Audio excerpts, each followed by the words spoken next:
Good afternoon, everyone. Today I'm going to present a case of microcornea associated with pathological myopia and posterior staphyloma with nystagmus. The patient has provided a written and informed consent, and there are no financial conflicts of interest to disclose. A middle-aged female patient presented to the eye clinic with complaints of gradual and progressive diminution of vision in both the eyes since childhood associated with watering. It was not associated with any pain, swelling, or redness of the eyes. There was no history of trauma or drug intake, no history of any ocular surgery, no significant past or family history, and no case of any systemic illness. On ocular examination, visual acuity of a right eye was finger counting 3 meters, best corrected to 6 by 60 with minus 8.5 diopters spherical and minus 2.5 diopters cylindrical at 90 degree. Visual acuity of a left eye was finger counting at 2 meters, best corrected to less than 6 by 60 with minus 16.5 diopters spherical and minus 1.5 diopters cylindrical at 90 degrees.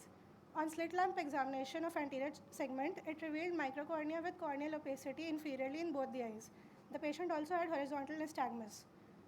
On Goldmann aplanation tonometry, the corrected IOP of the patient was 20 mm Hg of the right eye and 12 mm Hg of the left eye. On gonioscopic examination, both eye had grade 2 Sheffer's grading of the angle. This is the photo of the patient in primary gaze, and this is video showing horizontal nystagmus. Since the media was hazy due to corneal opacity and the patient couldn't fixate due to nystagmus, the fundus photo could not be obtained clearly, but the disc showed normal size and color. It was sharp with well-defined margins. Cup disc ratio was 0.4. Retinal vessels were normal. There was myopic crescent. Tessellations were present, and diffuse chorioretinal atrophic patches were present on the macula. The left eye also showed a similar picture, but there were more atrophic patches. The corneal diameter horizontal was 8.5 mm in both the eyes. It was measured using Castro-Viejo calipers. The horizontal radius of curvature of cornea of the right eye was 8.03 mm, corresponding to 42 diopters, and 8.15 mm in the left eye, corresponding to 41.5 diopters. The vertical radius of curvature of cornea of the right eye was 9.64 mm, corresponding to 35 diopters, and 8.65 mm, corresponding to 39 diopters in the left eye.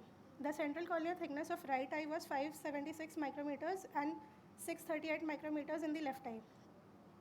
Anterior chamber depth of the right eye was 2.60 mm and in the left eye was 2.55 mm. The axial length of right eye was 27.18 millimeters and in the left eye was 29.96 millimeters. This is the anterior segment OCT findings of the patient, showing the radius of curvature, horizontal and vertical, and the central corneal thickness. The OCT shows a little corneal stromal edema. A similar picture was present in the left eye as well.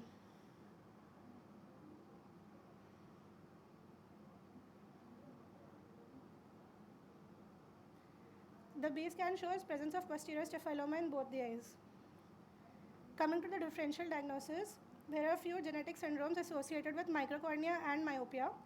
Microcornea could be associated with myopic chorioretinal atrophy and telecanthus in MMCAT syndrome.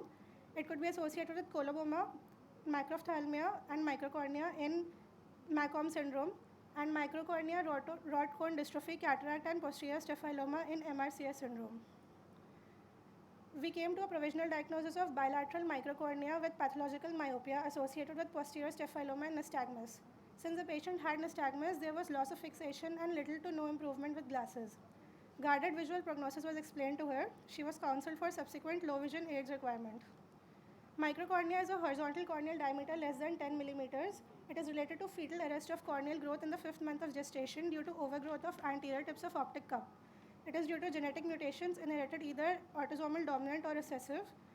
It is mostly associated with ocular or systemic syndromes, but most commonly it is associated with microphthalmos or hypermetropia.